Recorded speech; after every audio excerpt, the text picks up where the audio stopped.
Hello, so we've got two new logos for Warhammer Underworlds indicating who's going to be scrabbling around under the Gnarlwood next. Now my money's on Darkling Covens and Moonclan. Let's take a look.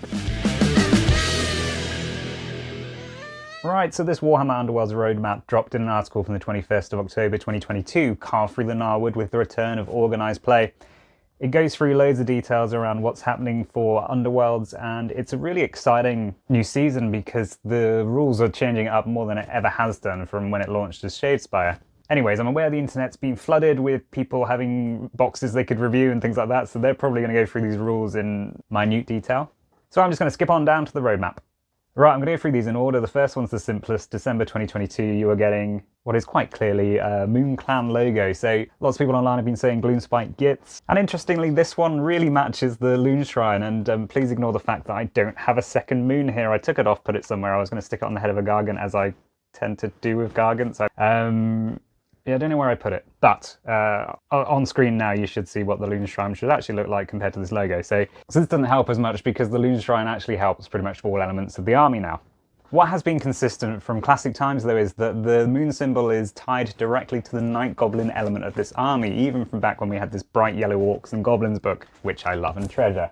So nowadays they're known as the Moonclan, but this does take away from theories online suggesting it may be the Spider Riders that we've been crying out for a new kit for. Not that they're a bad kit, they're just very rank and file, scrunched up, and not especially dynamic for something that can go climbing over everything. So as we can see in the book, whereas this moon symbol was there for the Night Goblins way back at the start, the Forest Goblins, or Spiderfangs as they're known in Age of Sigmar, traditionally have standards which have this kind of skull with fangs and a load of spider legs on them. And here are some cool banner designs from way back in the day. Now I still think we're due an updated Spider Rider kit, and of course there it is right in the centre of this map that was shown to us for Warcry. There are the spine crawler webs, so situated right in the middle of the Gnarlwood, incidentally where Underworlds is featured, but also Warcry. I feel like we may see them for Warcry. I'm certainly hoping that'll be the case. I think it'd be a really cool addition, and as we've seen with the Chameleon Skinks, they are using it as an opportunity to update some of those kits that perhaps could do with a bit of a refresh. Worth noting below that, we do have the Great Stinkhorn, which again features a kind of Moonclan logo, so maybe these are all connected. Now, of course, back in the second season of Underworlds, which was called Nightvault, we did have Warhammer Gitz, which were one of my favourites. They're actually the only ones that I completely painted, as if you follow my hobby blogs, you'll see that I just love goblins. And the interesting thing about these was that they contained a Shamer, they had a Prodder, a couple of Squigs, a Netter, some archers. They pretty much covered the whole of the Moonclan shebang, so it'll be interesting to see what we're going to get here. Probably a different take. It could be something completely out there as well, because they sometimes just go in a completely weird and wacky direction and create something new. And the other thing it does look like, other than the Loon Shrine, is the Shroommancer's staff from the Gobapalooza. Finally, before I move on to the slightly more obscure logo, I'm just going to touch on a couple of rumour engines which do fit in with these kind of things. So there's a moon symbol which looks very Moonclan, so could be these guys. But on the Forest Goblin side of things, sorry, Spiderfang, we do have this big old Arachnarok Spider face. Now it's always tricky to see if they've cropped this, whether this is clearly just a skull because it's got holes through it and a lot of damage, or whether this is going to be a new Arachnarok type character. But there are some people online suggesting this is going to be the next kind of incarnate spirit, like the Kronspine incarnate of Ger. Of course, finally, it could be a piece of scenery for a Warcry set where we're getting the Spider Riders, because, you know, there are skulls littered all over the place. So many options. I hope I'm really helping you here. Right, anyway, on to the next logo. So I have seen a few people online suggesting this is Bellacor. I don't think it is, just because of the way that Bellacor is represented on the Chaos Legionnaires, so there's nothing as stylized as this. And he does have a traditionally broken horn on one side, so I would expect to see that on this logo if they were really sort of going for a Bellacor vibe.